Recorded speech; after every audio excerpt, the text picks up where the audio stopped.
Hey guys, what's up? Once again, it is mp4podcast.com, bringing you guys some of the most interesting video game news that you guys do need to know about.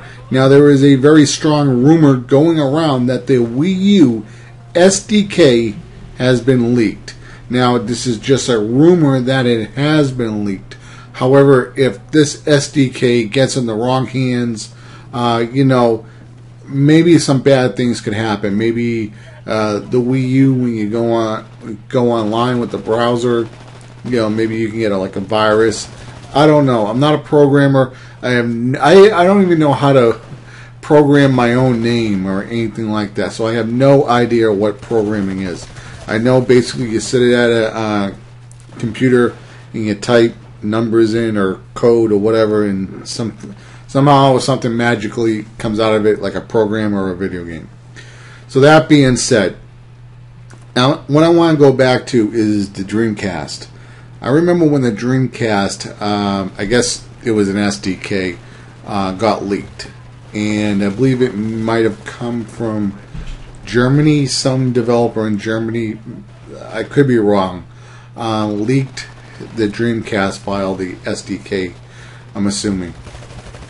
And basically what happened with the Dreamcast was, they didn't have, if you look at the PlayStation discs or the Xbox, or probably the Nintendo ones, is like a barcode right where the circle is, where you put your finger. It's like right around that area of the disc, where it would scan to check for authenticity that it is a real disc. The Dreamcast didn't have that. It was some type of code that was just burned onto the disc, so on. Let me backtrack that a little bit. Maybe the Dreamcast disc did have that little barcode. However, now that I remember, there was a way to, developers could burn their own copies of games so they could test them out on Dreamcast. And there was an unlock code. When you had that unlock code, basically, what happened was the hackers got a hold of video games, Dreamcast games, and they started ripping them. They started uploading them. And I do know a lot of people at that point who went out and bought Sega Dreamcasts. And they didn't buy any video games at all. I mean, they didn't buy games that were $20 that were good, like Soul Calibur, or other games, like even Shenmue, when it was down to maybe even $30. They were just, downloading games, burning them, playing them on their Dreamcast, and so on.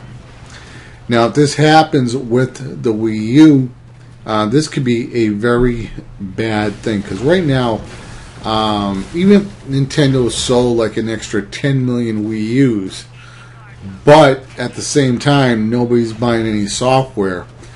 This could really do a lot of damage to Nintendo.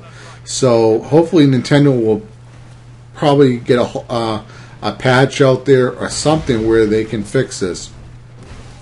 Because, we know what happened to the Dreamcast. The Dreamcast was canceled. Some people say it didn't have anything to do with the bootleg games and so on. I think it might have had a little bit to do with it, with the failure of the Dreamcast. I don't think it was the main reason.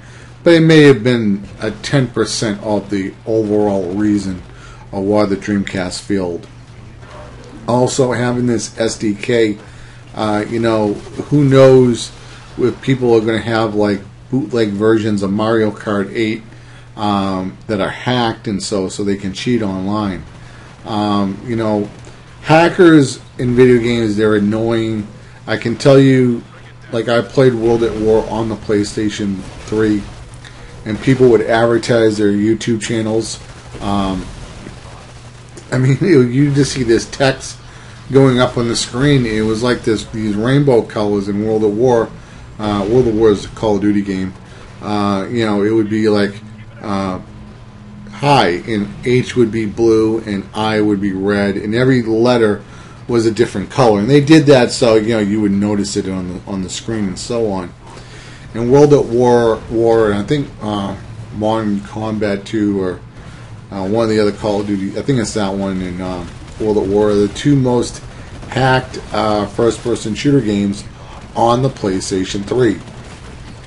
Now, the two of those games that I played, when the experience was horrible. It was just flat out horrible. It's it's like you don't want to play them because there's so many hackers and so on. I'm just hoping that does not happen to the Wii U, because I can tell you, I do play Call of Duty sometimes on the Wii U and so on, and overall the experience is pretty good. It's no difference in playing on the PS3 or the Xbox or whatever.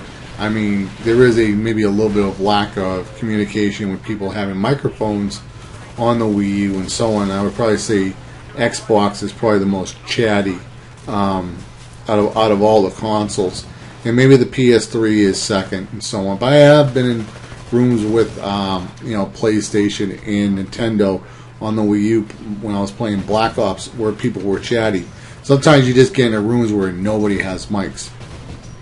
So anyway, guys, this has been mp4podcast.com signing out, and I hope you enjoyed the video. If you enjoyed this video, please hit that like button, as it does help me out. If you're new to the channel, hit that subscribe button and let me know your thoughts in the comments below.